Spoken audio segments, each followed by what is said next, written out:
Now, January 19, 2024. Hello, Lindy London and John Stuart Mill and Andrew Cruz and Sherry Hughes. Thank you.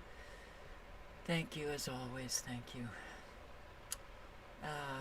Donna Davidson, Ray Clay, Michael Scott Carpenter, Wonder Why, Pooch Palace, Rage Against the Machine, 2 feet of snow in Erie, Pennsylvania.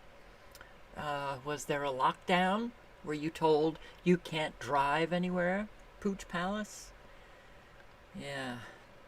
Jay Northrup, hello. Demanufacture, hello. Killer Drums, Ezra. Hi. And yeah, I just don't know how to thank Sherry enough. And Marty. Big shout out, Marty, Sherry. Huge. Thank you so much for your service. Much appreciated. Killer Drums. Patricia White. Thanks.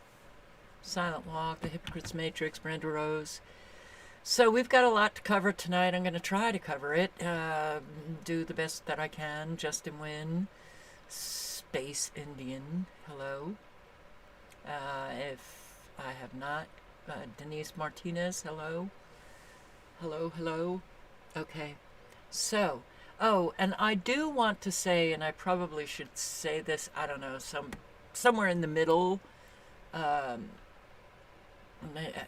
Hopefully I can remember to say it again. But don't email Sherry videos or articles to then have her forward. She's not my personal secretary. Okay? So if you could, my email address is posted all the time. It's very easy to remember. neverlosetruth@gmail.com. Just email me directly. Okay? Stop sending Sherry videos, articles. Okay? Thank you. Catherine Owens, hello. Okay, so we're going to go through, well, let's just take, a few seconds to remind ourselves that we are at war. And this is a weapon that you're looking at in the sky. Sometimes you gotta see the light. I don't know if that song is copyrightable, so I'm just going to let you look at the sky. We are at war. We have been at war for a very long time. Fortunately, I'm beginning to see more and more people actually call those in Washington, D.C. treasonous and actually say we are at war. Now, they have a whole lot of weapons, so they might not be focusing on what's happening in the sky, but we are. And this is so... It's flippin' outrageous. And for all of those who are just ignoring what they see right above their head, they're as dangerous as those who are flying by and, flipping the switch for the chemtrails in the planes. But a whole lot are nanobots and a whole lot are drones. Yeah. Okay, so, breaking. Atlas Air Boeing 747 catches on fire. Emergency landing at Miami International Airport. You probably have already seen this. Oh my god, it's on fire! Oh my god! Sorry. It's on fire! Mom! Holy shit. I hope they're okay. I wonder if they're doing an emergency. Oh. No, it's still doing it. Yeah, flying, driving, doesn't seem to be safe anymore. And yeah, I wonder if a whole lot of this is purposeful. Look at this. A federal judge ordered this so-called agency of the federal government. No, it's a for-profit agency to release data on the 7.8 million VAERS reports. First batch, February 15. And small passenger plane has made a forced emergency landing on Loudoun County Parkway. Okay. Pilots don't seem to be able to keep the planes flying as they usually did.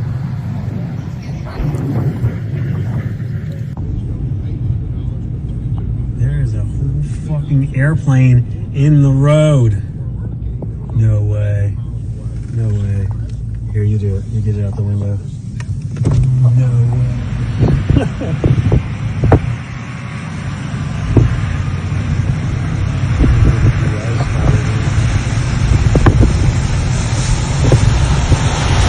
Yeah, the good old US of A.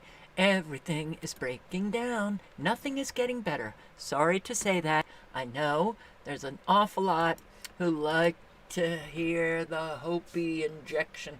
Let me hear the Hopi so I feel hope. No. You know, when I am hopeful is when I see in real life people working on themselves. That's when I get hope. Well, guess what? I've been pretty depleted of late. Portland family devastated after 3 die in a tragic downed power line accident. And tragic, yeah. I seen from my window from this podium right here like a big flash, and at first I thought it was a gunshot. Instead, it was a tree branch falling on a power line. And my wife and me was getting in the car right there to go to the store. And next thing we heard a loud boom. And my wife's like, oh my God, that car is on fire. And it kept getting worse, because in the next few moments, Ronald Briggs would lose his 21-year-old daughter, Tajalia, her boyfriend, Nash, the father of his grandson, and his 15-year-old son, Tamron. I had 6 kids, I lost 2 of them in one day. And next-door neighbor Majaya Washington says once the live power line fell on the red SUV just before noon Wednesday near Northeast 122nd and Siskiyou, and everyone scrambled out on the ice, Nash was first to go. Slip right there, he slipped and he fell. His shoe touched the wire and caught a little bit of fire on his foot, and then he was smoking after that. My son tried to go down, my 15-year-old son tried to go down there, and I told him, don't go down there, just get away from him, and he slid. And he touched the water, and he died too. Though some... Oh, wow. Oh, wow. Okay. Yeah. It's hard to even figure out what to say on that. Now, I want to understand why people... Is this a clickbait title? Because an awful lot of these weather channels... Massive snowstorm hits Vancouver. Really? Massive? Is it massive? Is it really massive? Is this a massive snowfall that hit Vancouver? It doesn't look massive at all. Not at all. So, clickbait, oh my God, massive. Well, pretty actually, but hardly massive. Oh man, there are so many people that annoy the crap out of me. Sephora, oh boy. Just to live in an area like this again. Okay, so, $2 billion in subsidies. Only 2 EV stations opened. The holdup is social justice. Yeah. No, I don't think the holdup is social justice. I think there's no holdup. They're giving an awful lot of subsidies to their friends to pocket a tremendous amount of money. Yet another example of Biden incompetence. Please stop with this. They're not incompetent. Biden might be incompetent. Incontinent. But he whoever is the stand-in for Biden gets rolled out. Okay? So, oh God. Incompetence, please. All right. The administration is setting up rules making it harder to deliver EV charging stations. I believe that this is just a cover. I really do. The feds are throwing billions of dollars to build charging stations, but they've added social justice and union mandates that make the build-out more complicated than necessary. The latest payout from a $7.5 billion in funding from the 2021 infrastructure spending blowout. Transportation Secretary Pete Buttigieg spoke of handing out the money as a triumph in itself. Yeah, it's a triumph just handing out this money. Well, Pete, I bet it is. Who'd you give the money to? We have a chance to lead the world in the EV revolution. Well, if you've been watching my live streams, you know that we don't have a chance in hell. And China has an awful lot of EVs just sitting in lots. Grass growing up into the cars and between the cars. Biden ignores Supreme Court, cancels another 74,000 in student debt. And this is the guy that's saving democracy? Okay. Ignores.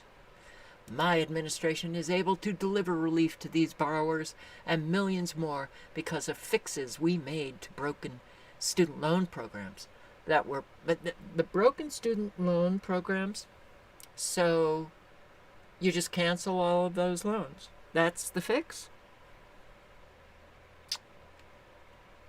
We're in a sorry, sorry state if Americans actually think that we're still living in that country that we were living in a couple of decades ago, that they are sorely mistaken. Sorely mistaken. Now, when we have presidents who come out and ignore Supreme Court rulings, you know the country is not operating the way it's supposed to, right? Right. Yeah. Okay. Well, and when you have these lies, outrageous lies, coming at you day after day after day after day, and Americans clearly don't give a shit, you know the country, how it is already, that country that is so foreign to the country that we grew up in, it's only going to get worse. It's clear Americans are starting to feel President Biden's strong economy. Wages have risen faster than inflation for 10 months in a row. The unemployment rate has remained below 4% for the longest stretch in 50 years. Inflation has fallen by about 2/3. It's clear Americans are starting to feel President Biden's strong economy. Wages have risen faster than inflation for 10 months in a row. The unemployment rate has remained below 4% for the longest stretch in 50 years. Inflation has fallen by about 2/3. It's clear Americans are starting to feel President Biden's strong economy. Wages have risen faster than inflation for 10 months in a row. The unemployment rate has remained. Sorry that I made you listen to that a couple of times. I was letting an injured cat in Bookend, and oh boy, I have to post a Just Talking video because there's so much that I am just keeping inside myself, and that's not working for me. Okay, so let's just see what happened today. We got Wayfair, 1,650. 1,650 layoffs. I will put dailyjobs.com in the link in the chat. The link in the chat. Check it out. Oh boy, the economy is just doing so beautifully, and yeah, you Americans, be happy because real wages have risen and everything is just rosy. You know, I have said this before and I'm going to say it again. It's not the liar that is the most dangerous. It's those who accept the lies. Those who accept the lies and don't hold the liar accountable. Why? Because they are the ones that enable the liar to continue lying. Yeah, we have a moral duty to hold people accountable. Sports Illustrated guts staff. Well, it was Sports Illustrated that I had posted a couple of weeks ago, had an article written by a supposed human being, but it was AI. So they're gutting their staff. Okie dokie, a lot of people are losing their jobs. AI, AI is coming on board more and more. I'm going to read. You want to talk things getting worse and worse, just listen to this article. It's not good. Biosolids mix human waste with toxic chemicals, then spread it on crops. Residual sludge from treating wastewater has been turned into a money spinner. But what are the costs to health of the most pollutant-rich man-made substance on Earth? Yay! The two-legged, you go, boys and girls. You make your money. It doesn't matter how many people you kill off, destroy, make that money. Americans send about 300 million pounds of feces daily from the nation's toilets to wastewater treatment plants. The water is cleaned and discharged. The remaining toxic sewage sludge stays at the treatment plant, but then it's turned into biosolid. Biosolid sludge is expensive to dispose of because it must be land-filled. But the waste management industry is increasingly using a money-making alternative, repackaging the sludge as fertilizer and injecting it into the nation's food chain. USA, USA, USA. Oh, God, we are just so wonderful. Now the practice is behind a growing number of public health problems. Spreading pollutant-filled biosolids on farmland is making people sick, and this is a hyperlink, the red coloring, making people sick, contaminating drinking water, and filling crops, livestock, and humans with everything from pharmaceuticals to PFASs, which are very toxic. The excrement from which sludge derives has mixed with any number of the 80,000 man-made chemicals that are discharged from industry's pipes or otherwise pumped into a sewer system. But the time the mix lands in treatment plants, it can teem with pharmaceuticals, hormones, pathogens, bacteria, viruses, protozoa, parasitic worms, as well as heavy metals like lead, cadmium, arsenic, mercury. It often includes PCBs, PFASs, dioxins, BPAs, and dozens of other harmful substances ranging from flame retardants to hospital waste. Oh yeah, eat up, guys. Spending billions of dollars to remove hazardous chemicals and biological waste from water, only to spread them on soil everywhere we live, work, and play, defies common sense, you think? Previously, treatment facilities burned sludge or dumped it in the ocean Oh, that's fabulous. But the federal government barred the practices because doing so violated clean air rules or created marine dead zones. So the EPA now insists spreading the same toxic substance on farmland is safe. It will create dead zones in the ocean. It will violate clean air rules. So spread it on the farmland, because Americans will eat anything. Holy shit. Biosolid testing. The EPA has conducted, identified more than 350 pollutants.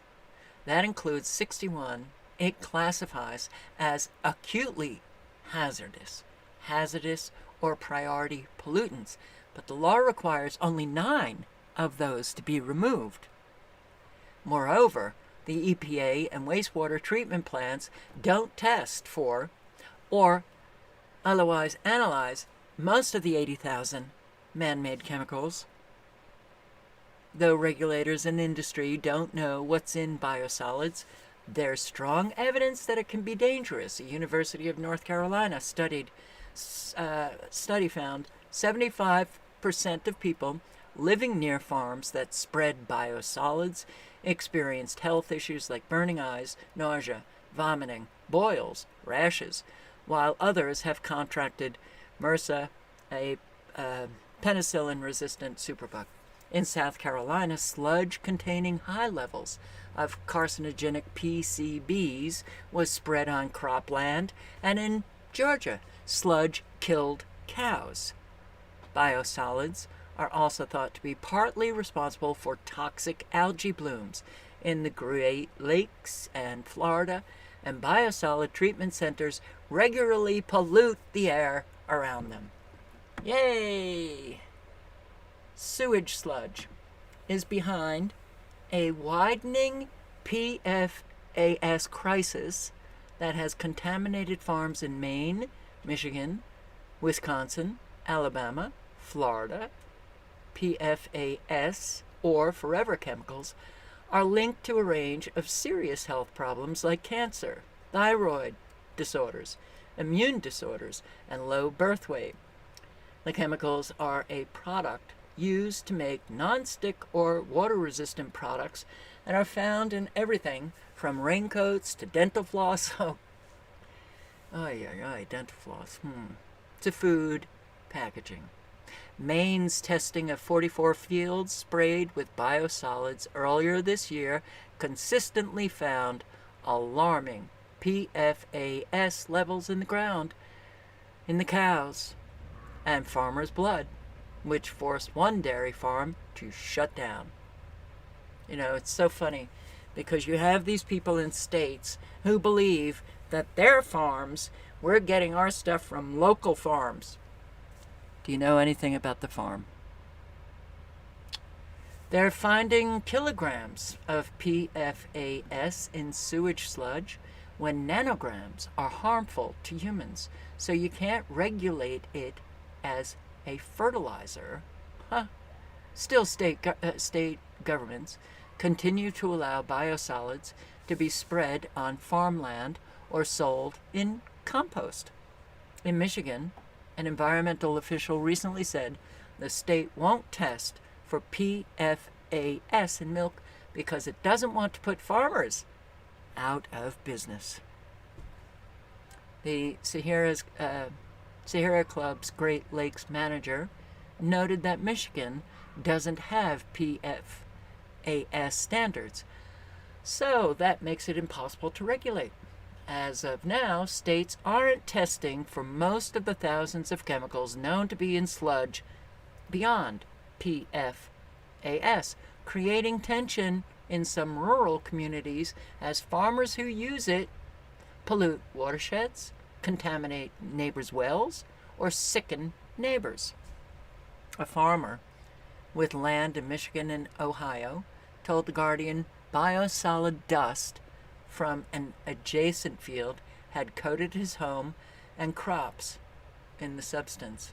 A resident of Riga Township, Michigan, said sludge is contaminating his well and charged that biosolids from states, cities were turning Riga Township into a waste dump.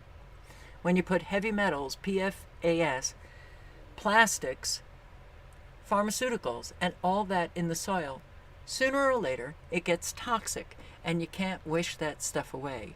You're ruining the topsoil forever. Though the government is reacting slowly, and we do kind of expect that, or ignoring problems. Oh, we really expect that. Companies like Whole Food, Dole, Heinz, and Del Monte won't buy crops grown in biosolids. I don't believe that.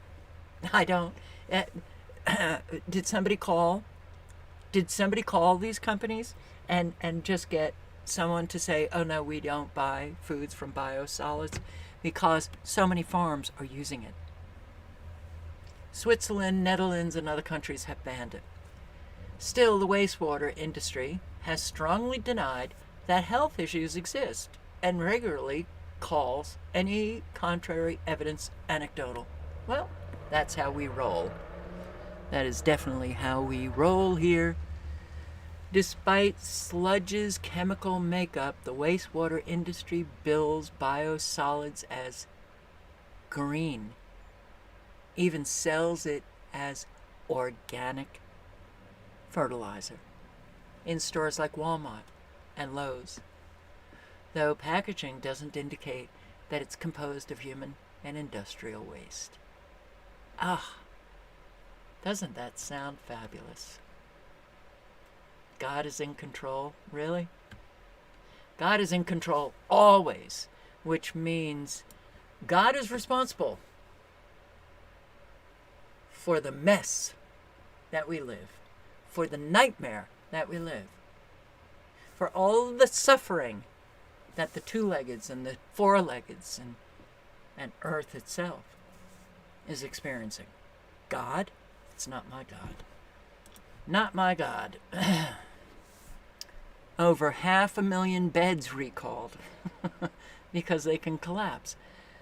The recalls, everything that's happening in our country, it does not seem that anything is made right. Processes don't seem to run smoothly anymore. Everything has just turned to, excuse my French, shit. The recall affects about 527,177 home, design, upholstered, low-profile standard and platform beds. The beds priced $100 to $300. They're sold at Wayfair, Walmart, Overstock from July 2018 to November 2023. According to the Commission, the recalled beds can break, sag, or collapse during use. Yay! And let's just take a break and watch.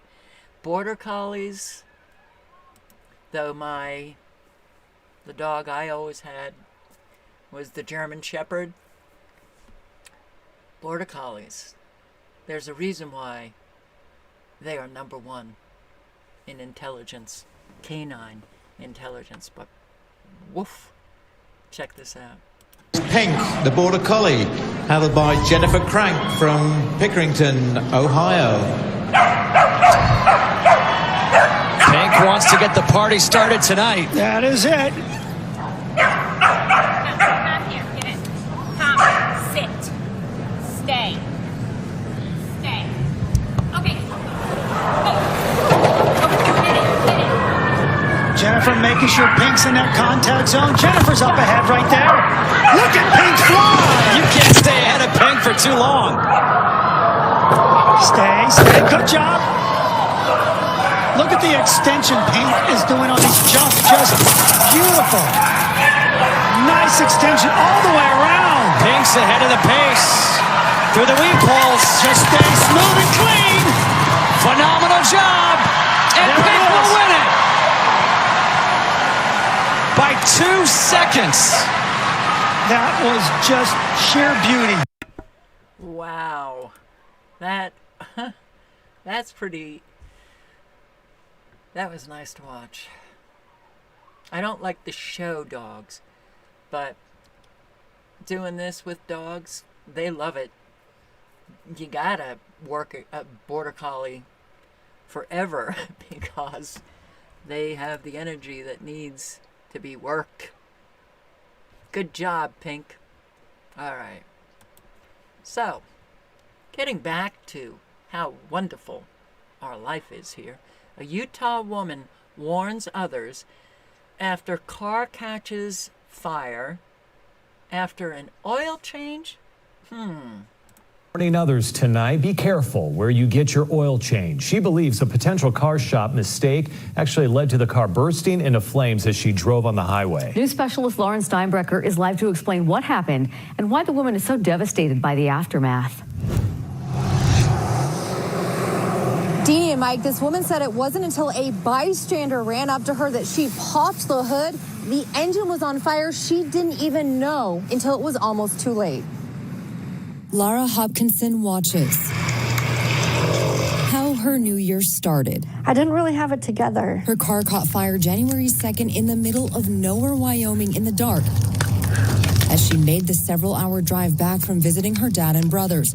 Everything inside. I had 5 or 6 totes full of stuff that was in there. Her laptop, Christmas presents, clothing, toiletries, years of holiday baking, candy, and cookie-making supplies burnt to a crisp. You know, all the little things that you don't even remember that you have in there. Laura says the check engine light suddenly came on. She pulled over, and so did a bystander, frantically running up to the car. And he's like, you got to get out of the car. Your car is on fire. Just a few minutes later, flames destroyed everything.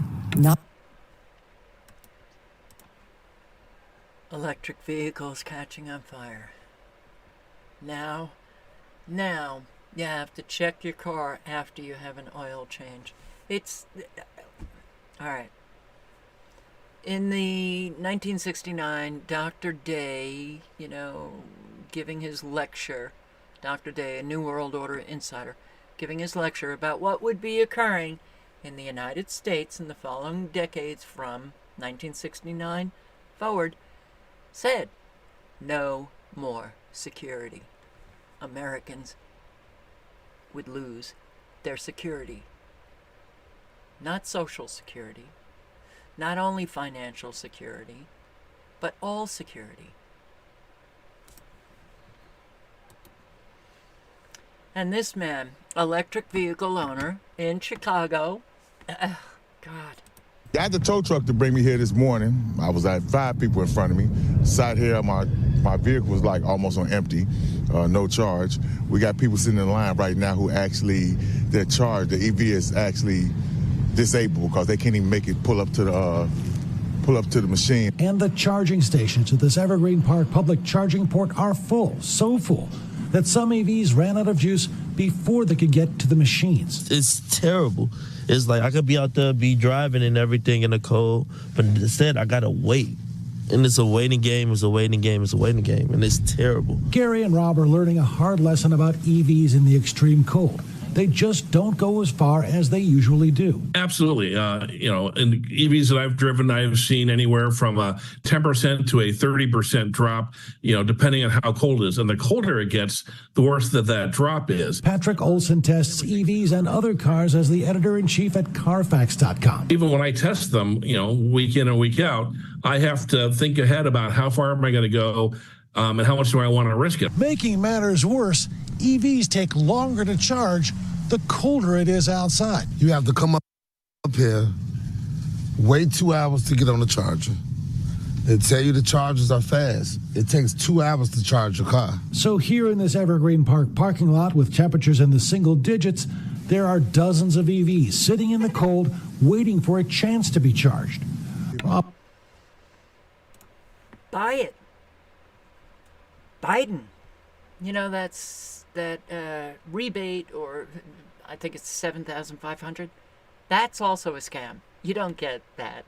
A whole lot of people have not gotten that $7,500 once they've bought an electric vehicle. But the reason why I bring this to your attention, it's not Tesla only. All those cars, Electrify America, all of those cars, they're not Tesla. Bob Ross is reconsidering the idea of owning one. My conclusion is, as far as the drive and everything is real nice, but not Chicago. Not Chicago. I couldn't do it. In Evergreen Park, Charlie Fortune. Yeah, not anywhere. When you see them bursting into flames and they can't put them out. Oh, right, this is the plane that, oh my God, cargo plane, made an emergency landing at Miami. Oh boy, you cared about a human being. People are so taken back and surprised that somebody cares. Now, the newscaster, he was just doing his job, but it helped this woman out. Around-the-clock effort to not only clear out the main roads, but the side streets and neighborhoods just like this one. But sometimes mistakes are made, and that was the case here on Winstead Road. A viewer reaching out to 7 News this morning, pretty upset, looking for help after snow plows pushed this wall, 6 feet of snow into her driveway right here. I just couldn't believe what I was seeing happening. When we arrived at Winstead Road in the city of Lackawanna, Jana Andrasani was overwhelmed. I'm just upset that how could the city do this to me? Jana told me she woke up early Thursday morning to snowplows dumping snow into her driveway. They had a city plow out here and the high lift. City plow was pulling the snow into my driveway. Jana, who is 62, doesn't own a car, but was concerned about access in case of an emergency. I've had heart conditions before, and I've called an ambulance. I'm just so worried about everything. So he took Jana down the driveway and found a 6-foot pile of snow. It's a lot of snow. And your driveway sits right here. Jana said she had called the city of Lackawanna twice with her concerns, so I decided to follow up. I left a message and sent a text to Chuck Clark with the city of Lackawanna. I just wanted to touch base with you to see what could be done to help this individual out. And within a matter of minutes, he called me back. It was an honest mistake. A payloader moved a heavy amount of snow and unfortunately put it in an area that they thought was mistakenly thought was a non-parking area. Clark apologized on behalf of the city and said crews would be out shortly to clear the snow. Clearly an oversight. We're sorry it happened. We're glad that both you reached out. So I went back up the walkway to tell Jana the good news. Just wanted to tell you that I just spoke with the city and they're going to send a loader over here to clear this out. Get out of here. Yep. Jeff, can I give you a hug? Of course. All I did was make a call. No, you did more than that, Jeff. You cared about a human being. Hey, it's going to be okay. All right? You cared. And it means a lot. Minutes later, Lackawanna's DPW foreman showed up at the scene with a front loader only moments behind. Okay, good deal. And yeah, T-Lam, it's not anything I would cry about, but who knows what is going on in somebody's life. And this is amazing. Oh boy. But how this happened, I don't get it, but it did happen. And yeah, the woman is dealing with something that's pretty awful, but it is funny, and everybody is getting along. No fighting, no screaming at one another. Oh, wow. No, hey, you gotta go back.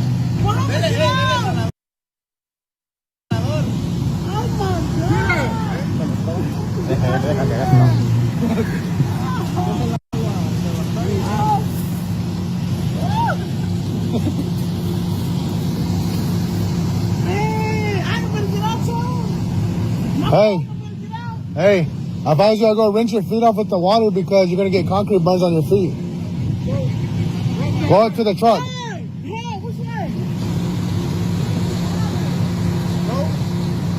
I mean, if the car can't go, I don't know. Hey, we'll put it on Facebook. No, TikTok. It's gonna go viral.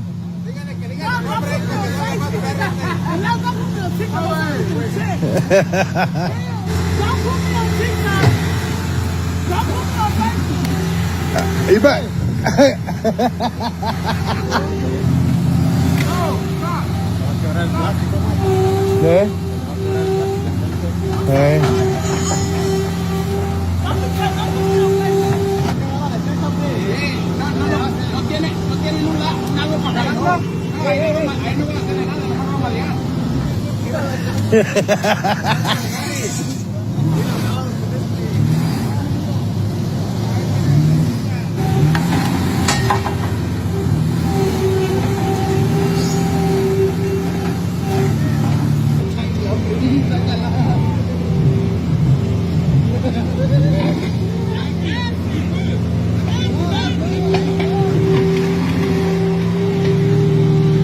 You can do it.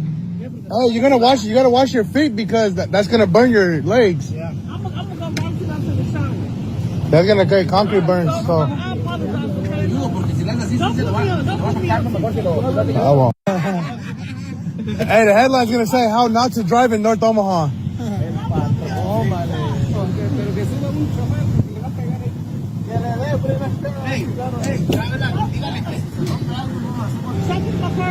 No, leave it in neutral.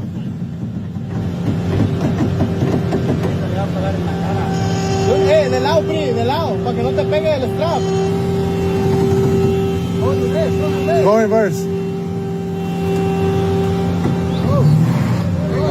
Go.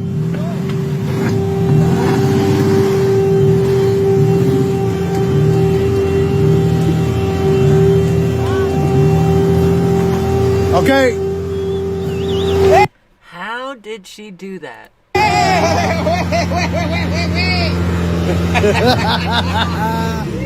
I think somebody else should probably drive. Don't put me on TikTok. Don't put me on Facebook. How did she do that? People are just not paying attention. Okay, so what is going on? It seems that mysteries are taking place all over the country where people are just disappearing or dying. And there's, well, people want answers, but they're not getting them. Our story out of Kansas City remains a mystery tonight. 3 men found dead outside of a friend's home after they'd all gone over to watch the Chiefs game with him last Sunday. The living friend, whose home they had gone to, never contacted the police, claiming the 3 men identified as 38-year-old Ricky Johnson, 37-year-old David Harrington, and 36-year-old Clayton McGinney froze to death outside of his home. According to Kansas City police, loved ones were trying to get in touch with the men, but were not getting responses. That's when the fiance of one of them went to the home. No one answered the front door. The woman broke through a basement window and found a body on the back porch. 2 other bodies were found by the police in the backyard shortly after. Now, some family and friends are not buying the explanation that, 3 guys just freeze to death outside someone's home when they went to watch a football game. David Harrington's mother, Jennifer Marquez, recently spoke to our Kansas City affiliate to air her frustrations. I'm furious. Everybody's furious. Nobody believes this story.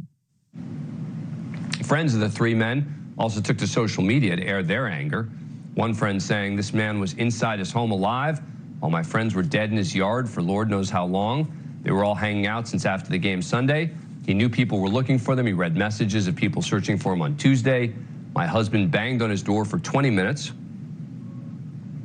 My friend banged on a door and then busted a window and yelled and announced her presence while she's inside, and still nothing from him. Then the cops come 10 minutes later and he comes out nonchalant in his boxers with an empty wine glass in his hand.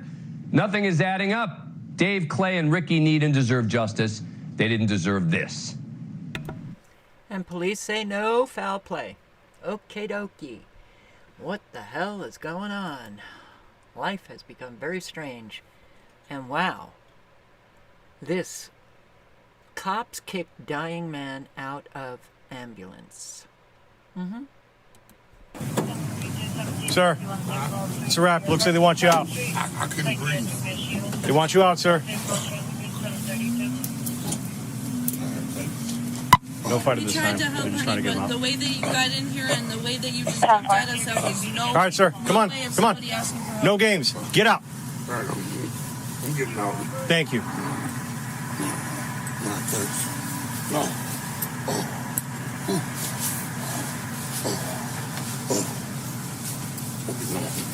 Okay. 277 outlet. And you told us you had pain from drinking water, and then you came in and you jumped at me and my partner and demanded oxygen. You would not let go of me. 247, same traffic. 47, same traffic. He grabbed my partner. I was freaking out. All right. You freak out too if you can't breathe. I hear you. I probably try to control myself a little bit better. I'm not going to grab on anybody. You know what I mean? No, I'm trying to grab for the door. Okay. Get out of here. Okay. Now's your chance. All right. Thank you.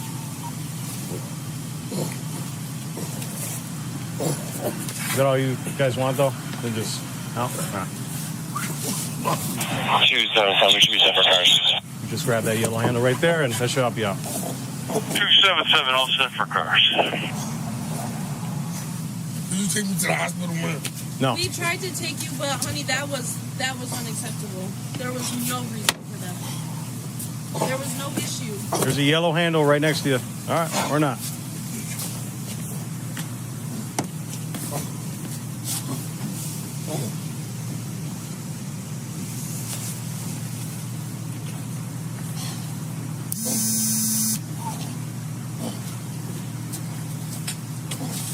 That's it. That's all you drop. Okay. Want your water? Sidewalk's right over there.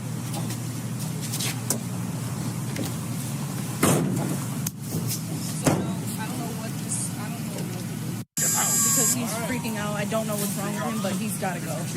I don't know what he's going to do, but we're not taking him. myself a little bit better. I'm not going to grab on anybody. You know what I mean? No, I'm trying to grab for the door. I'm trying to get out of here. Okay. All right.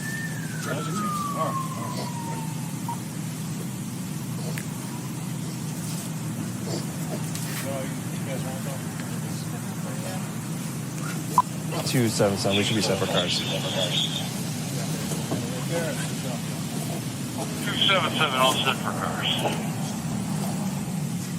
Did you take me to the hospital, man?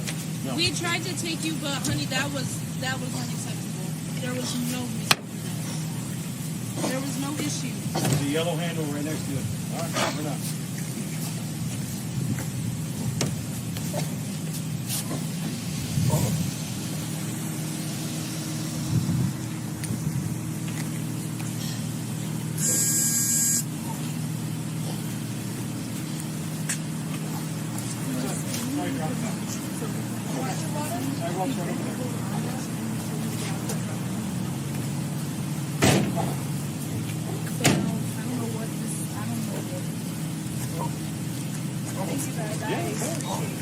So they made him get out of the ambulance, and he walks over to this bench, and he tries to sit down on the bench, and he's clearly struggling. And very quickly after trying to sit on the bench, he ends up just falling off the bench and just going flat on the ground. Meanwhile, all these police officers are standing around.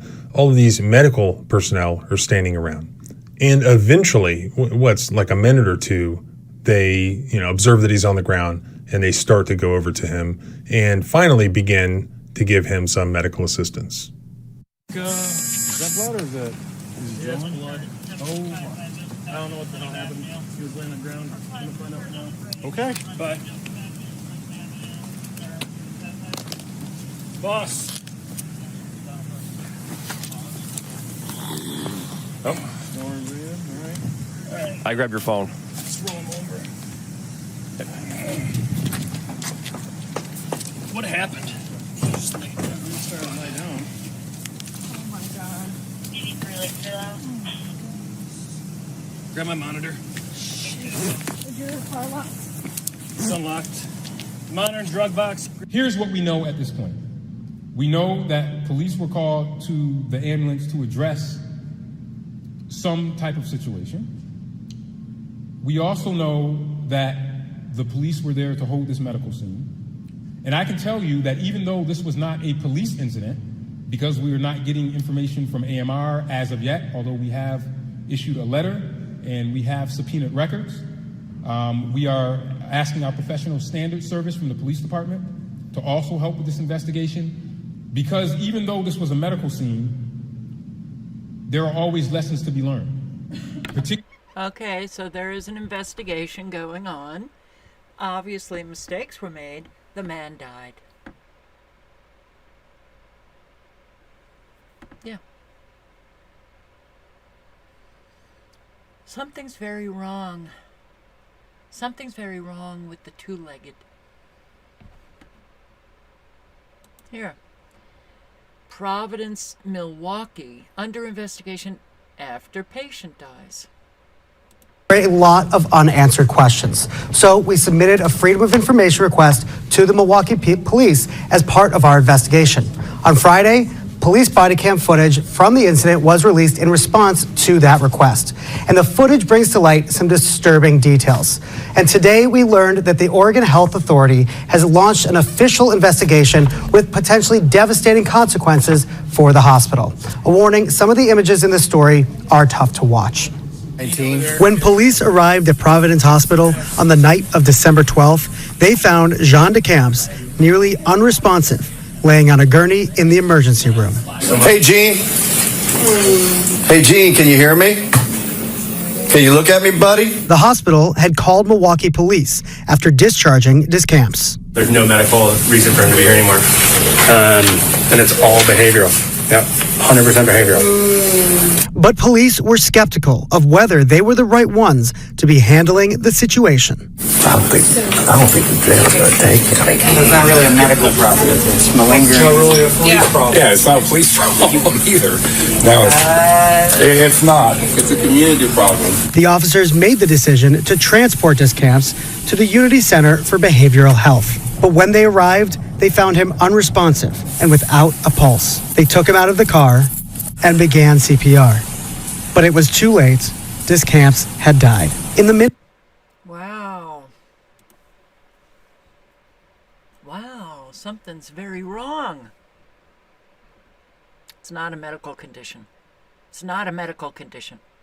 Discharge. Take him out, out, out. You know, hospitals are still doing the patient dumping, right? Tulsa police need help identifying a woman who tried to rob a Burger King. Are a little out of the norm from what we usually deal with. She ends up at the window and for whatever reason kind of hangs out her car with a knife. Half her body's inside the drive-through window.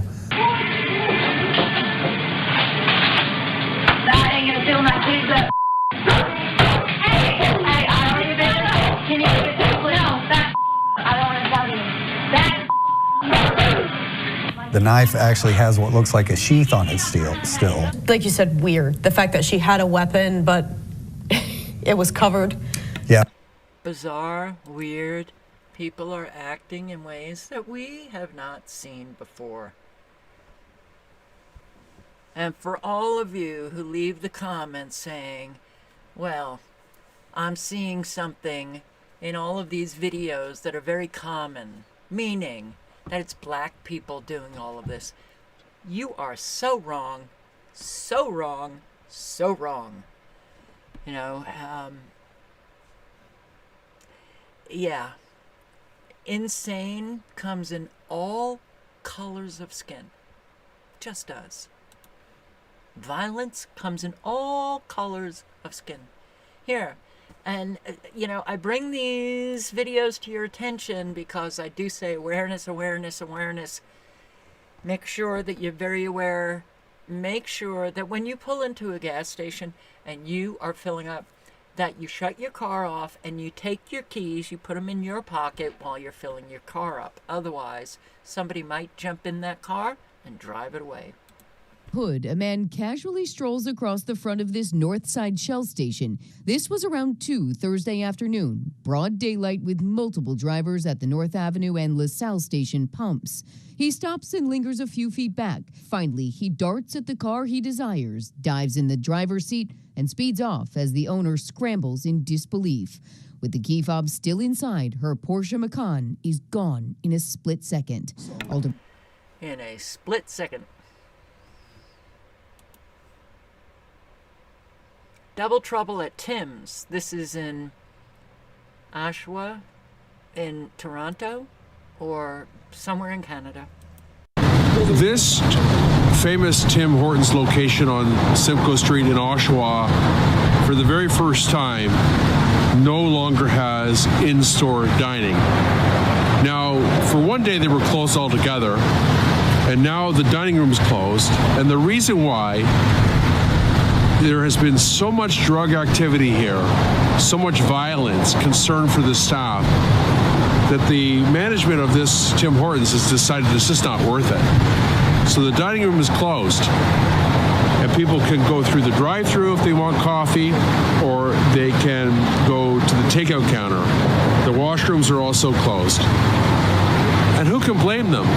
When you look around and you see all the people that are basically tripping and jonesing, lying on the sidewalk, it's really troubling to see. Now, the Oshawa police have been here since Jack Boland and I have been. Oshawa. Okay, so this affects the community as he continues talking. He talks about there's an awful lot of elderly that go there for coffee in the morning and they sit chatting with one another. That's gone. And bizarre dog situation. People are dumping their animals. People are dumping their animals all over the country. Shelters desperately need help because they're so filled. You know basic commands. And well liked. They like to nap a lot. These two young Shelties. We're putting the age range probably between 4 and 7. A woman dropped the pair off at Colonial Heights Animal Services on January 2nd, explaining to staff she found them on December 29th. So the woman did go ahead and indicate that she had found them on the automotive side of Walmart here in the city of Colonial Heights around 7 o'clock. The pair, Richard says, had been very well taken care of. Obviously, you can tell that they have at some point in time been groomed. They don't seem to be or have been out for a very lengthy time period.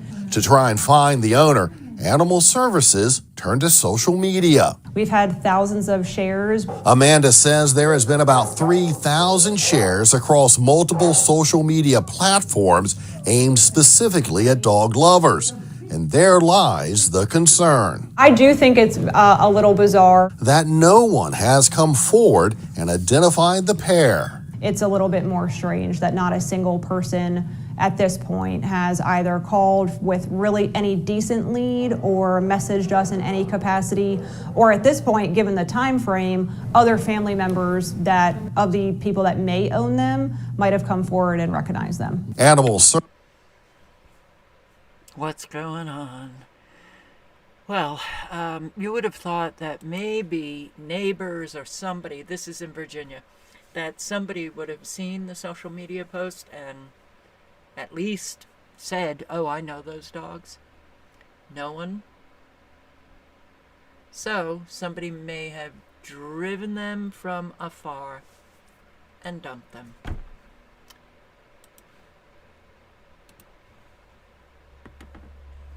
And, oh God, talk about teaching the young not to do good things, because you get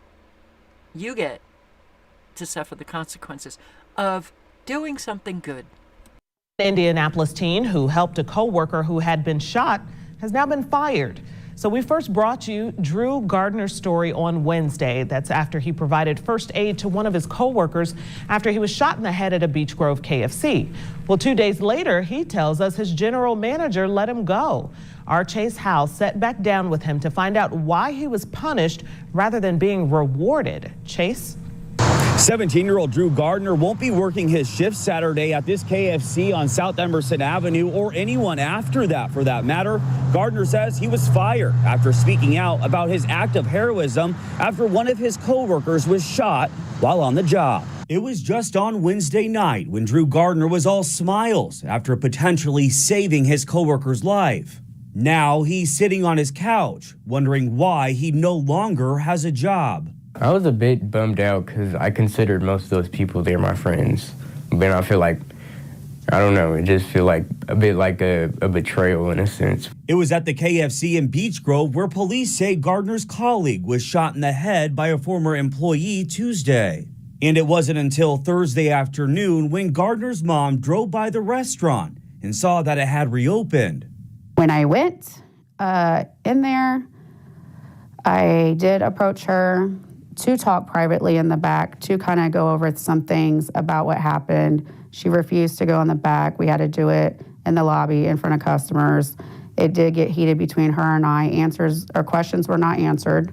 It was that exchange between her and the general manager that led Sears to call police. The officer, after speaking with me and hearing everything that's going on and hearing that I'm Drew's mom and knowing about the shooting that happened, he did go inside to retrieve the paperwork for Drew's workman's comp.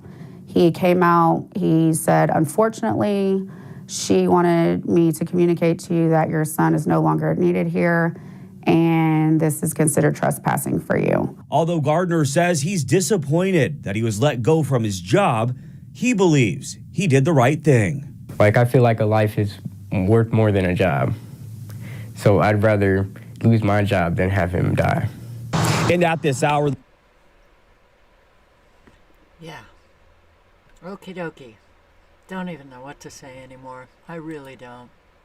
But good on this judge. We need more judges like this one.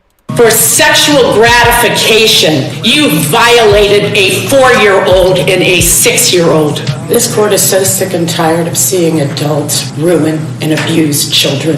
These are literally just one step from being babies. They come to a daycare, those parents struggle so that when they release their children to someone during the day, they have some semblance that that child is going to be protected and safe. Not let alone 2 of their children being raped by your own admission, sir. You can't even know what damages you've done for sexual gratification. On count 1, I'm sending you to prison for 11 years. On count 4, I'm sending you to prison for 11 years. They will be consecutive to each other for a total of 22 years. For sexual gratification. How many have had their lives ruined by child abuse, by sexual abuse? And how many actually care? The damage is significant. And depending on how bad it was, the recovery is lifetime. God, I can't stand it. Food deserts. Rise in Democratic-run cities as grocers leave in droves. Why? Crime. Crime is out of control, man.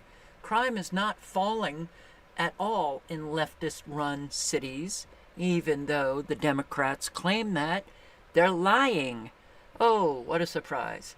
Crime rates rely on reports and arrests. If leftist officials are making policies which discourage arrests and reporting, then crime rates go down.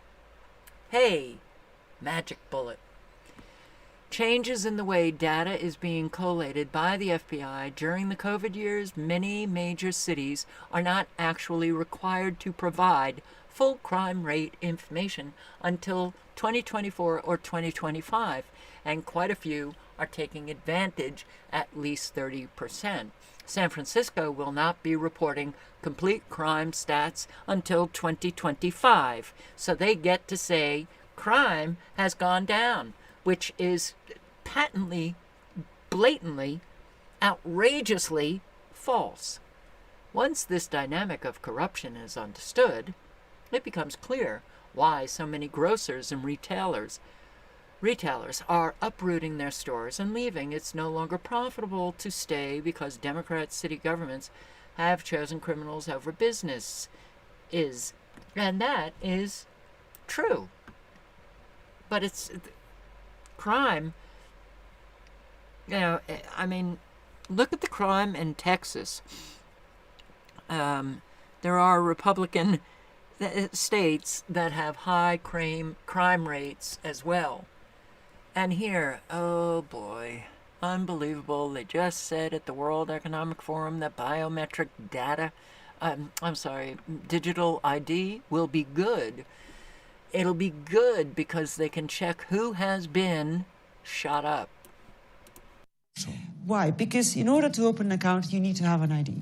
Right. And I have to say that when I started this job, there were actually very little countries in Africa or Latin America that had one ubiquitous type of ID, and certainly that it was digital, and certainly that it was biometric. And we've really worked with all our partners to actually help that being, to grow this. And the interesting part of it is that, yes, it is very necessary for financial services, but not only. So, it's also good for school enrollment. It's also good for health, who actually got a vaccination or not. It's very good to get your subsidies, from the government. So this has not only effect to the financial services. It's a very important issue. So, why? Because in order to open an account, you need to... It's a very, very important issue. And yeah, the lying. Oh God, it just goes on and on and on and on. And we can't seem to resolve anything in our country. Issues, abortion, the border, and yeah, the Biden family, the crime family. Oh God, it goes on and on. I can't believe how pathetic we are as a people. Say directly that was the case, that in fact, back then, there was a lot of well-known Russian disinformation around there. And had a backup to it. This all comes from Justice Department filings. Okay, so what she's saying is that the laptop, which is real, and it is Hunter's, Apple had a backup to everything on Hunter Biden's laptop. Backdoors, Apple, Microsoft, they have it all. So, if you think things are being encrypted, and I see a lot of awake people selling encryption services,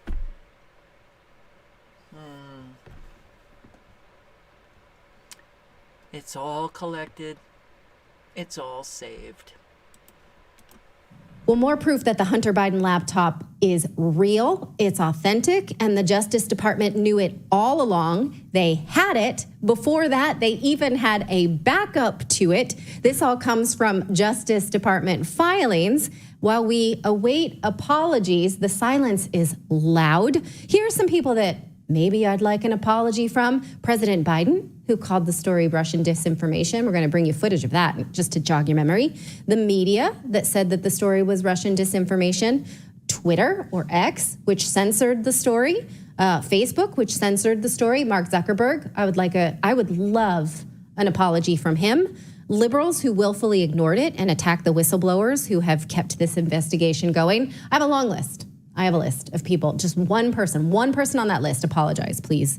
So here is the thing. Hunter Biden is a mess. He is a mess, and the Justice Department is not holding back in their investigation under Special Counsel David Weiss. Now, Miranda Devine was the New York Post reporter who first broke this story before the 2020 election. She was raked over the coals about it. She posted about this on X, and I want to show you what she's pointing out because she is a dog with a bone, and I am here for it. Here is what she shows from the Justice Department's filing, showing that they knew the laptop was legit all along. And furthermore, before they had the laptop, they had a backup from Hunter Biden's iCloud that they obtained from a warrant from Apple. So they almost... just pointing out, there ain't no escape. There ain't no escape. The lighting is absolutely horrible, isn't it? Well, when everything's horrible, it just is pretty friggin' horrible. And look at this. Ukrainians okay, Europe wants Ukrainians deported so they can go fight Putin. Saying so in Parliament this week. Last week, we had a honor to welcome Mr. Zelensky in Tallinn, and he said very clearly, they need men. They need more men because thousands of men have died, also from the Ukrainian side. But in Europe, we have almost 800,000 Ukrainian men who have illegally, breaking the Ukrainian laws, escaped from Ukraine as cowards. And we need to help Ukraine with those men and also with a military aid that they will not die in Ukraine, that they will fight for Ukraine and they will win this war. Wow. So Wow is right. Send them back, European countries. Send them back to die. And that's exactly what will happen because Ukraine is losing. And a whole lot of Ukrainian soldiers have died. Okay. War, war, war. Don't we love it? No, we don't. We really friggin' don't. Oh yeah, this is Hunter Biden. Now, okay, I'm going to post a link to it. Even though it is the dailymail.com, naked with a woman, talking about, the link is in the chat, by the way, talking about how Russian drug dealers stole another one of his laptops for blackmail while he was close to overdosing in a Vegas hotel room. The Russians have videos of me doing crazy effing sex. Yeah, Hunter Biden telling a prostitute. Okay, that's the Biden family. And a whole lot of Americans know it, and they don't care. Nikki Haley switching her views on every presidential topic in 1 minute. Okay, we have liars all around us. We need to care. You know, holding people accountable is a good behavior because when you do that, the ripple effect, especially when individuals do it in the aggregate, the ripple effect is a more moral society. I would not run if President Trump ran. I'm Nikki Haley. I would not run if President Trump ran. I'm Nikki Haley, and I'm running for president. Okay, so the very beginning, I will not run against Trump. And then she announces that she's running against Trump. I would not run if President Trump ran. I'm Nikki Haley, and I'm running for president. I will not now, not ever, support raising the gas tax. Let's increase the gas tax by 10 cents over the next 3 years. A huge issue that I'll deal with as soon as I get there is social media. They need to verify every single person on their outlet and I want it by name. I never said government should go and require anyone's name. I think China's been a really great friend of ours. Yes, I view China as an enemy. That was not what I intended to say. I do not think we need to pull money from the UN. The UN, the only thing is we would defund the UN as much as possible. When a 12-year-old child in this country, assigned female at birth, says, actually, I feel more comfortable living as a boy, what should the law allow the response to be? Well, I think the law should stay out of it, and I think parents should handle it. I think there should be federal involvement. You should not have any gender-altering anything done to a child before the age of 18. Yeah, you know, oh God, it's frightening. And listen to this. Wow, this is the House Speaker. Do you believe that Joe Biden's presidency is God's will? Yes, sir. Do you believe that Joe Biden's presidency is God's will? is Joe Biden's presidency God's will? Oh, I know where you're going with this. Okay, so I said in my speech before I took the gavel that, look, I'm a Bible-believing Christian, right? Bible-believing Christian believes what the Bible says, right? The Bible says that God is the one that raises up people in authority. I believe God is sovereign. By the way, so did the founders. I quoted the Declaration of Independence. They acknowledged that our rights don't come from government, they come from God, and we're made in His image. Everybody's made the same. We all are given equal rights and value, and that's something that we defend. So if you believe all those things, then you believe that God is the one that allows people to be raised in authority. It must have been God's will then. That's my belief, right? But I think that a nation makes a decision collectively because we're given the free will to do that, and I think we're going to make a much better choice as a country coming up in this election cycle. We're very much looking forward to that regime change. Yes, sir, down front row. So God put Biden into office. And he believes that voting is actually, a legitimate activity in this country. And it's not. We all know that. We all know that. Can't stand the lighting. Yeah, God's will. Okay.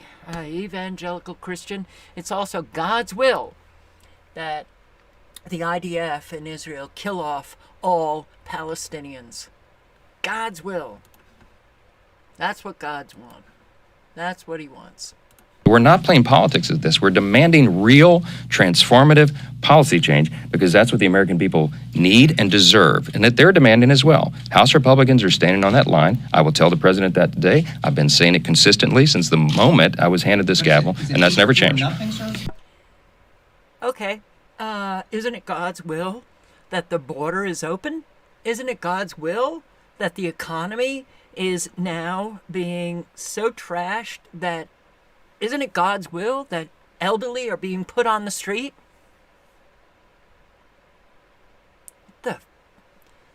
Man, wow.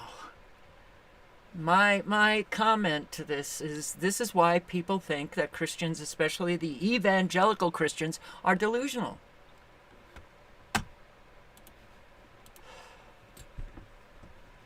And it's sad. It's just sad.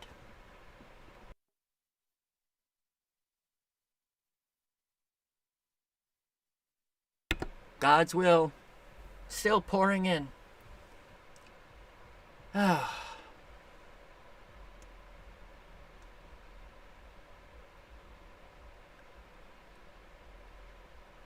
It's amazing. Arizona, the next batch here, a lot of military-aged males getting ready to be processed by Border Patrol and released to a city near you.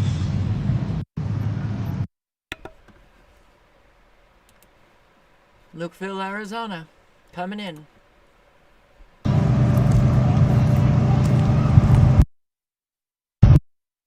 It's only like a 7-second or 15-second, but yeah, it's happening. It's happening on a daily basis, and you can have your House Speaker up there, and he's chomping at the bit about how we need border security. And this has been going on for decades, Americans. You're the only one. You are the only savior you've got. You're the savior. As an adult, you don't throw off responsibility to other adults. This, after NGO wasted police resources for independent journalists exercising their constitutional rights, the Tucson Police Department arrives, and these who are documenting, these people who are documenting what's happening on the border, are constantly being met with people who are, getting a salary for their own treason, working for the United Nations, for all of these migrants to come in. This is unprecedented. We have never seen anything like this. So, ordinary people involved. And don't film. We're going to call the police.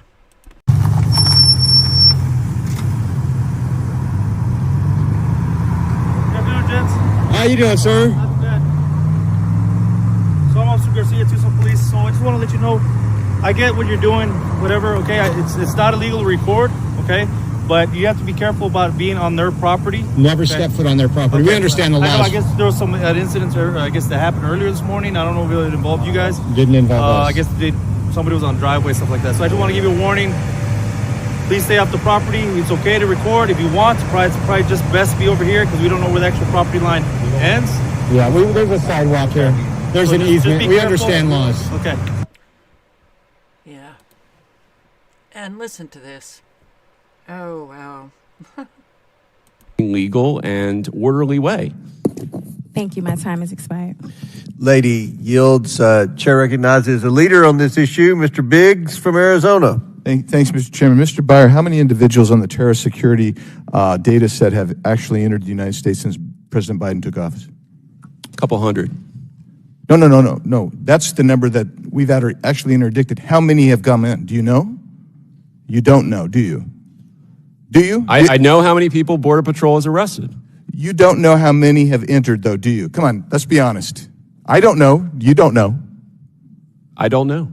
And you got about 1.9 million, something like that, in known and unknown gotaways. Yeah, I want Border Patrol. And you don't know. You don't know. To go after terrorists. You don't know how many have come if we in. let people come into this country legally. Answer the question, Mr. Byer. I am answering the No, question. you're not. If people came into this Aubrey country claimed legally, the time. we Look, would have a much better, Mr. Byer, more secure border. Mr. Byer, you don't know, do you? I already answered the question. Well, thank you. That was generous of you. Appreciate that. Have you ever been to the border and watched the current process that is gone through to issue a parole status to an illegal immigrant? I've seen it on video, but no, I've not. Not been down there, have you? I've not personally witnessed it. No, you haven't. Of course not. Of course you're not. But you're going to come here and testify that it's done on a case-by-case basis. You don't know jack squat about it. You haven't been down there. You haven't been down there. On a case-by-case basis. So, Mr. Holman, when we hear cruelty of separation of families, is it cruel to lose contact or communication or the known whereabouts of 100,000 children who came into the country unaccompanied by ORR? Absolutely. We don't know who these children are, if they're safe. We know that some have been in forced labor. We know some have been forced sex slavery. So we know what's happened to some of them. So absolutely, that's cruel. Is it cruel to place some of those children with people who turn out to be pedophiles, or literally place dozens of people with the same individual, which is the ORR under Biden has done? We know there's single males that have been given several. Giving children to pedophiles. They're not being vetted. On an individual basis, that guy is claiming that everybody is being processed and vetted. It's not happening. Not when you see the numbers coming across the border. It is definitely not happening. It is infuriating that this is actually happening. These are the city's warming buses. They were being used for public transportation. Now they've been turned into makeshift migrant shelters, as the migrants themselves tell me they've been living and sleeping on those buses for days. So now they're pulling buses out of transit to have warming stations in Chicago. Did they ever do that for the homeless? No. In the shadow of the city's tallest building, migrants wait on the streets to be placed in shelters. Buses provided by Chicago are the only refuge from the freezing temperatures. Right now, the situation, the process to the immigration is not good. Sometimes nonprofits come by to give out water and winter clothes. Michael, a migrant. Okay, I'm going to stop this because I just saw a comment from Some Things in the Water. Sherry, I hope you get everything you deserve. What is going on here? What is going on? And in response, Sherry says, please stop. And I don't like this. So, let's see. How about we'll just put user in timeout, okay? You have I do not like any attacking one another, but you're going to attack the moderators? It's not going to happen. Not going to happen. Okay, back to our scheduled program. Migrant from Costa Rica says he's been sleeping on the buses for 3 days, sending me this video showing what it's like every night, saying this is not what he and other migrants expected to find in America. Did you think it would be like this when you got here? No, never in the life. While Michael is by himself, others have come with their entire families. They say there is nothing. The shelters are full. I am desperate because I have been here for 6 days with my 3 small children. As the migrant situations worsen, organizations like the Chicago Food Depository have been stepping in to help. Jim Conwell gives me a tour of their warehouse. So it's even bigger than what you see here today. Where every day, he says, over 300,000 pounds of food leaves to get delivered across Chicago. We believe that food is a human right, and no one in our community should go without food. Now the migrants have become a big part of that community. Conwell says asylum seekers are 10% of their service base. With increased state and city funding, they've been able to keep up with the increasing demand. We haven't had to sacrifice or reduce our response for longtime Chicagoans who need food assistance because we're also responding to the needs of new arrivals. We've been able to do both. But back on... It's unbelievable. Unbelievable what we are doing here. And they show inside the bus, and they're not happy about having to stay in a bus. And here, illegal immigrant has social security card and driver's license with work ID in 4 months. He's been here for about 5 months in the United States, 6 months, something like that. And he says, hey, I'm looking for work. And I said, well, I can't hire you, man. I'm not, I got to hire like legitimate people or whatever. And he was like, no, I'm legitimate now. And he's broken English, kind of bits and pieces together, and he pulls his ID and stuff out of his pocket, and he says, I got Social Security card now, and I got worker's ID and permit for working, everything all legit, stamp, city stamping, specialized Social Security envelope. And I said, let's go inside real quick. I need a translator. And a couple of my guys, they speak Spanish, and I'm talking to them, and I says, so where are we at with time frame wise? How long did it take you to get your Social Security card and your worker's permit? He said maybe 3.5, 4 months, finished in my hand. This dude got his freaking work permit and Social Security card, came here illegally, got documented, got on the buses from Texas to Chicago, got in process here in Chicago, found an apartment building within the first week, an efficiency apartment, moved into the apartment building, and then has been working cash jobs under the table for the last 4 months until recently got his worker's permit. And now he's working for a roofing company, but they're laid off right now. They're laid off right now, and he's looking for work. And I said, I don't necessarily need anybody right now, buddy. I'm sorry, I'll have to pass. Okay, so, he's not hiring him. They can't speak English, and, shut this down. More shocking undercover footage of children's camp for trafficked illegal migrants, and I'll put the link in the chat. And it's happening, and there's more and more information coming out on a daily basis, and still we just go around like nothing has changed. Wow. Democrat starts arguing with an angel mom whose daughter was killed from fentanyl trafficked across the open border. I assume, Ms. Dunn, you would agree, would you not, that it would help to stop the fentanyl trade and fentanyl trafficking from coming into this country if we had more law enforcement officers at the border and more resources and technology to stop the fentanyl from coming in? Do you agree with that? I disagree with that because Border Patrol is now being used to make sandwiches and to screen people and let them into our country. Okay, well, so I disagree with you. So you're saying that you're saying that you're upset because the Border Patrol is not doing is making sandwiches, I think you said. So you don't think it would be helpful to have more Border Patrol officers who are charged with stopping the fentanyl trade?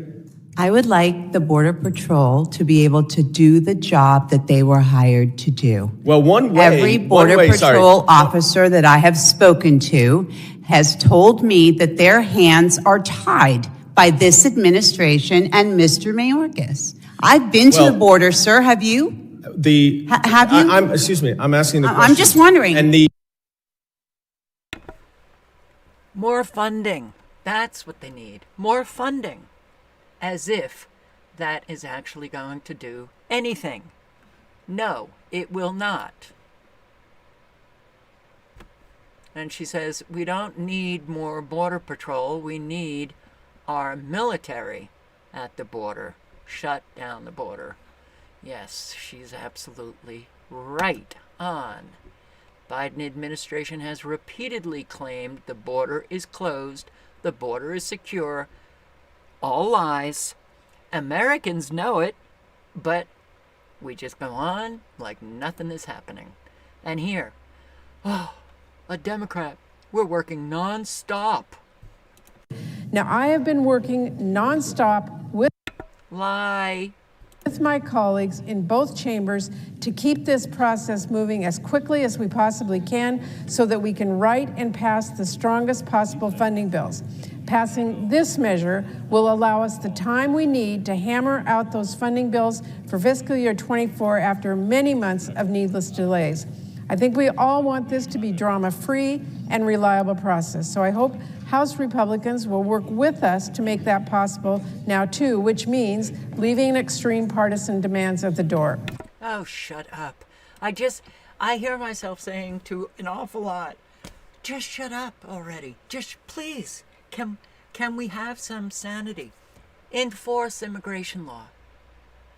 You know, when I looked at the UN Compact for Migration, which is happening, bringing a whole lot into Western countries, and we all know that this is purposeful, that it's deliberate, that it's not going to stop.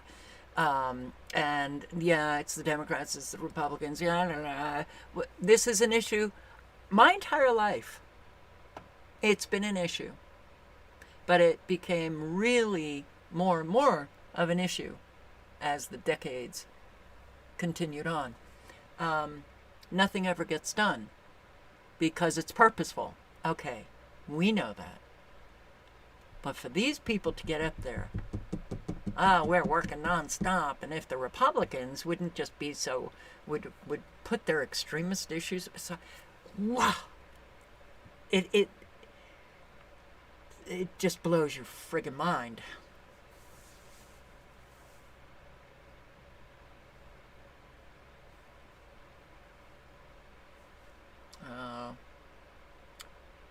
All the moderators, I'm sorry for subscribers that do this crap.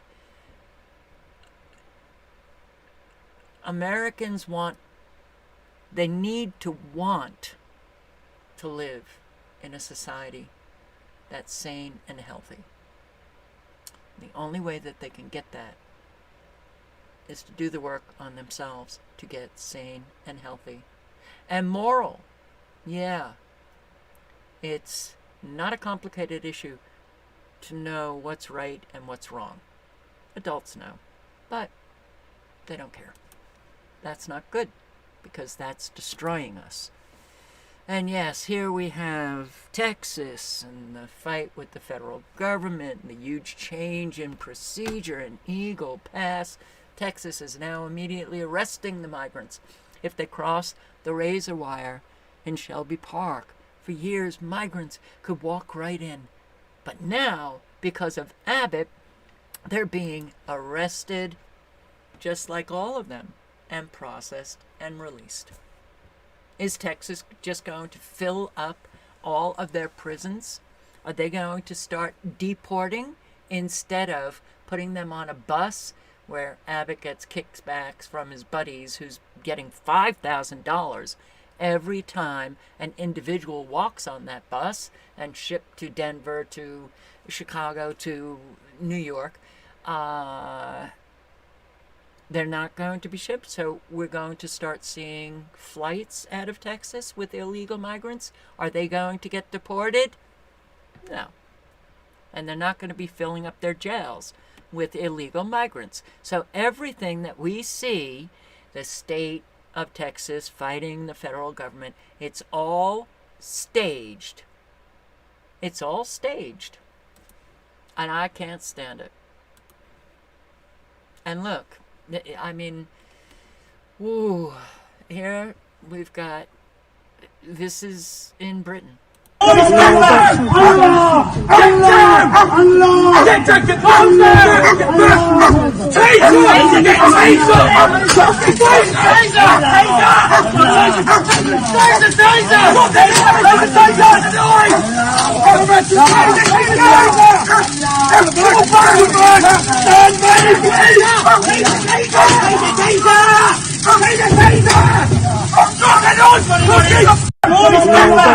So look at how many police are there for one guy who, yeah, there's a lot of crazies coming into countries. And how many times did they shoot a taser? Are they just missing him because he doesn't seem to be impacted until the very end? That's kind of strange. In Europe, a man from Tanzania, not satisfied with the free hotel. He wants a house, more support.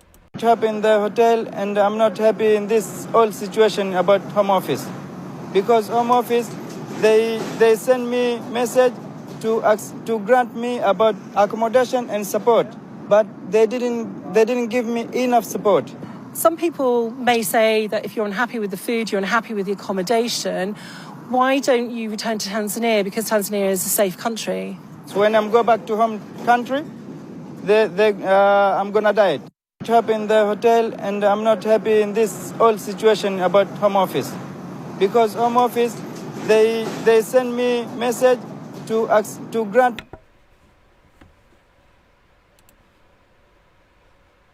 Oh boy, healthcare in the UK.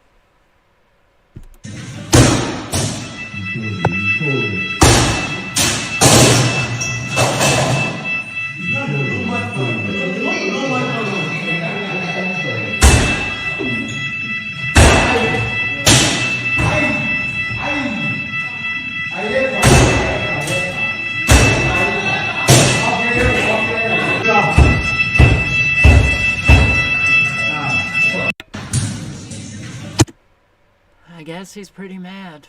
Spanish socialist politicians are flooding Europe. Okay, look, just like we have here, giving Catholic Charities gives out these gray sweats, sweatpants and sweatshirts.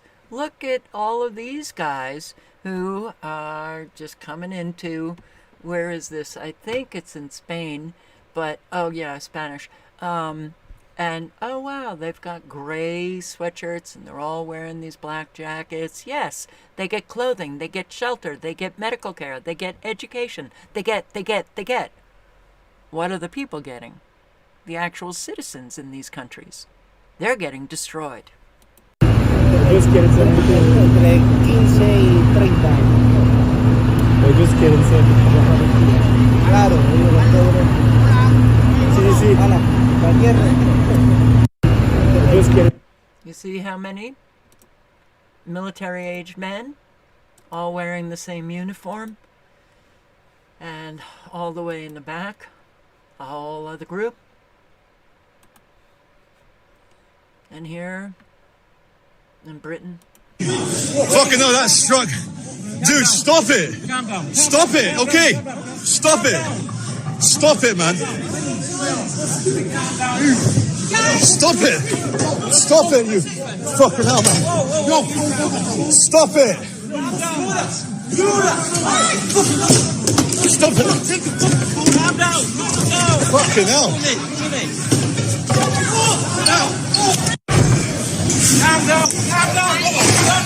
Stop it. No. Wow. And listen to this. Cuando yo estaba durmiendo, noté que me pegaron.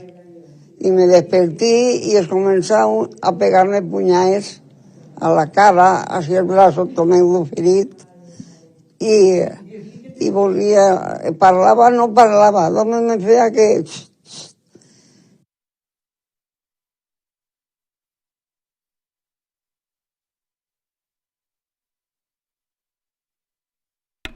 Immigrants broke into the house in Valencia at dawn. The woman, I was sleeping. I woke up when I noticed punches in my face. They hit me in the face and arm. It was 5 a.m. when 3 immigrants attacked the 2 90-year-olds and allegedly threatened to shoot the man if he got out of bed. The criminal stole 300 euros in cash and several bracelets. They achieved all of this with a brutal beating.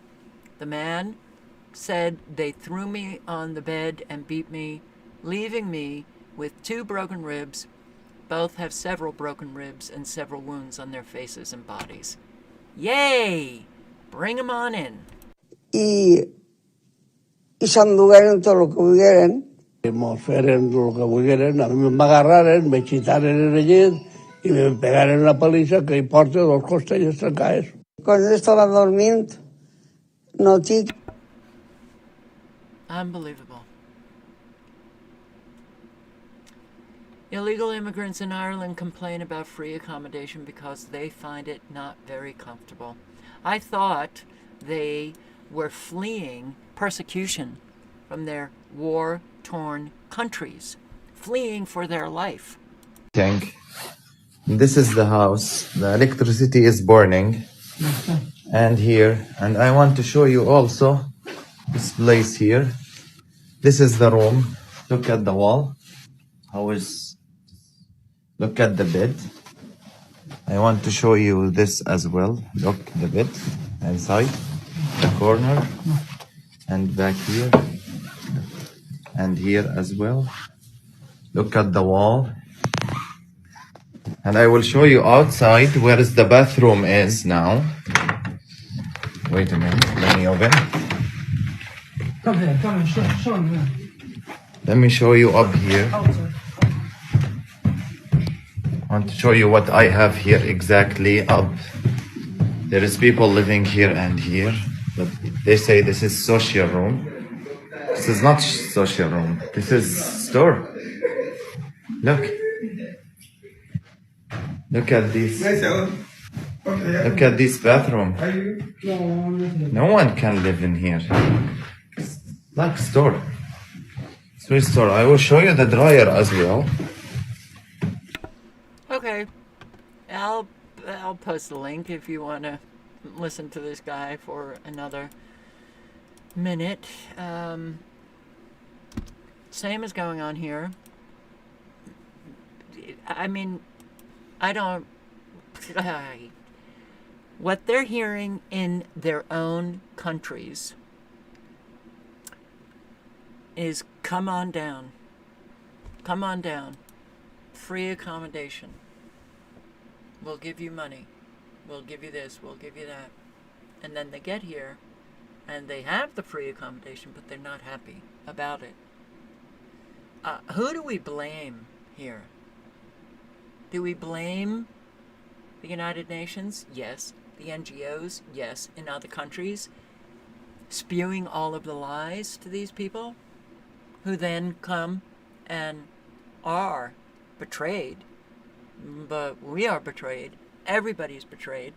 And voila, you get mess. And we've got mess. Here, it feels like something has gone terribly wrong. 5 Swedish police officers forced to pay a fine to convicted Syrian migrant who brutally attacked them during Quran burning riots. So, in a shocking twist, they have to pay this fine, 1,122 euros from their own pockets to a 45-year-old convicted Syrian who has been sentenced to 2 years and 7 months for his role in the riots. Police officer, it feels like something has gone terribly wrong in the legal system here. We are there and doing our job, yet individual police officers must be forced to pay out of their own pockets to people who really wanted us dead. Something's going awry. Life just ain't the same. Things are getting far worse. And with Ecuador in a state of war, prison overcrowding soars in Latin America. And I have to wonder. Venezuela opened up their prisons and sent them on up to the border. More Latin American countries may do the same.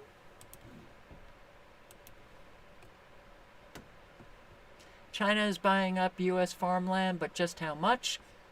Well, the U.S. government doesn't know. It's true. Okay. And, well, it's either China or biosolid sludge. And this is very cute. Is trying to put out a fire before it gets too big and out of hand. Crows are known for their intelligence, but exactly how smart they are will amaze and possibly terrify you. While several species use tools, crows are the only non-primates that make new tools. In addition to using sticks as spears and hooks, crows will bend this tools. A crow will insert a stick in a maggot den. As soon as the maggot bites, it is pulled out. A crow will fill a water jar with stones and quench its thirst. A crow's brain is as smart as a 7-year-old child. Crows understand analogies and grasp concepts the very first time, without any training in the concepts. Unlike humans, crows can recognize individual human faces. Crows also hold on grudge and pass it on to their offspring, even subsequent generations. Crows will drop hard shell nuts on roads so as cars can crack them, then eat them when safe. Crows can also talk. Hello. Hello. Hi. Hi. This are crows trying to put out a fire. Wow, that's I want to thank the subscriber who sent that along. Yeah, okay. Well, all right.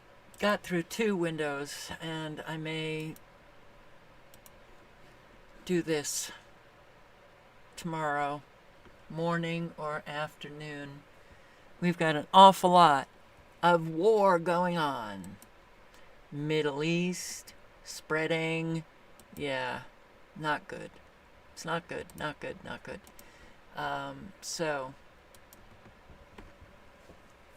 in the dark, I say, anybody who has a house to rent? Oh, anyone? Anyone?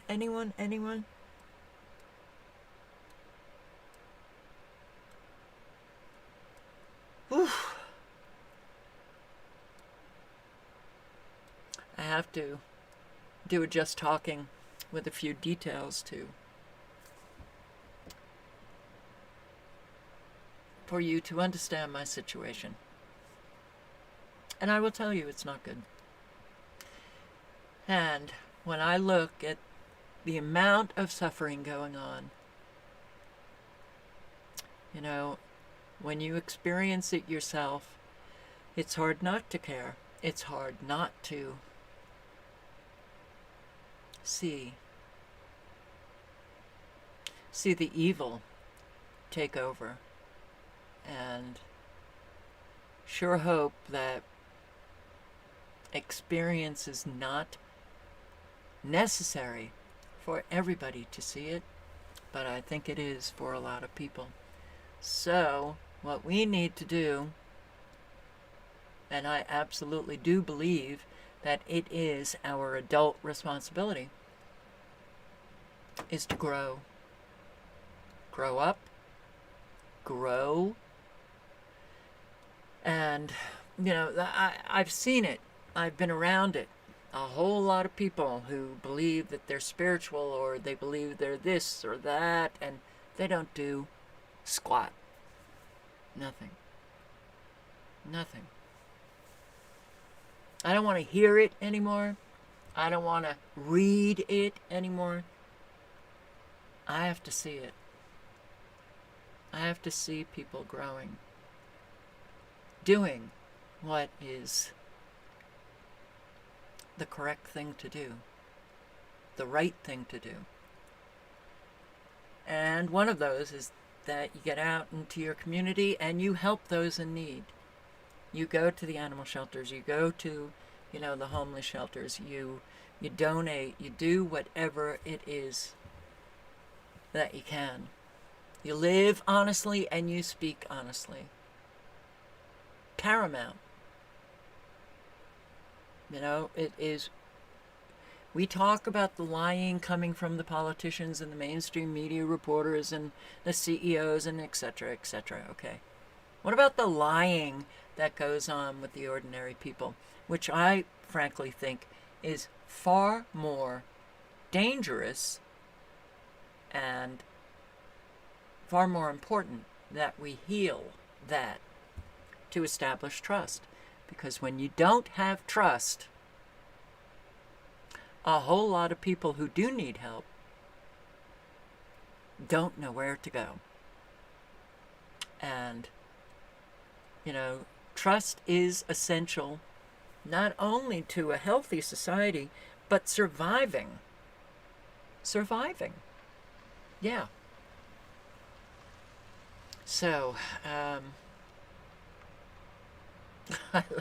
yeah, I see why you deleted that one. What is it? Please don't tell her she just needs Jesus. As I said, I'm tired of reading. I'm tired of hearing. I'd like to see. A whole lot of Christians have told me they see Jesus in me far more than an awful lot of Christians.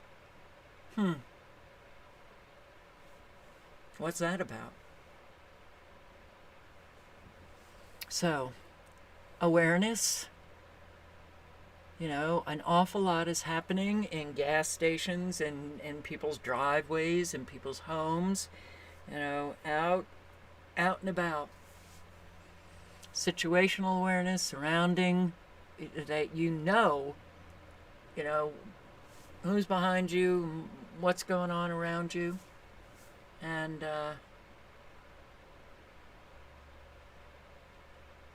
if I could fix my situation, I would too, but things got really bad.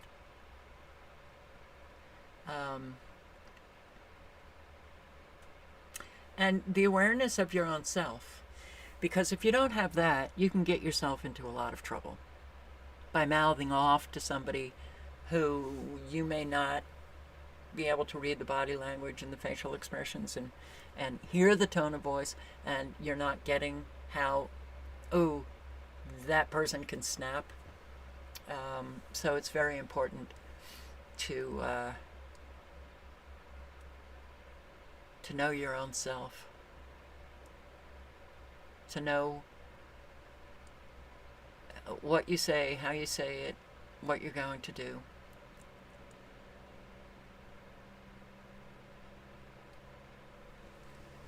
Orthodox Christianity is the way. Do not judge, or you will be judged.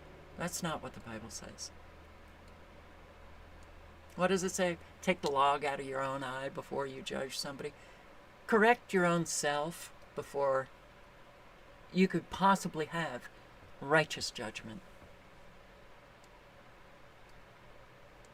So, on that note, I say I do want you all to be safe. You know, I don't want you to have to suffer any of the consequences of this evil. And, you know, it's because it's very hard to bear. So, thank you for showing up. I hope to see you tomorrow. And good night, good luck. Ciao, guys.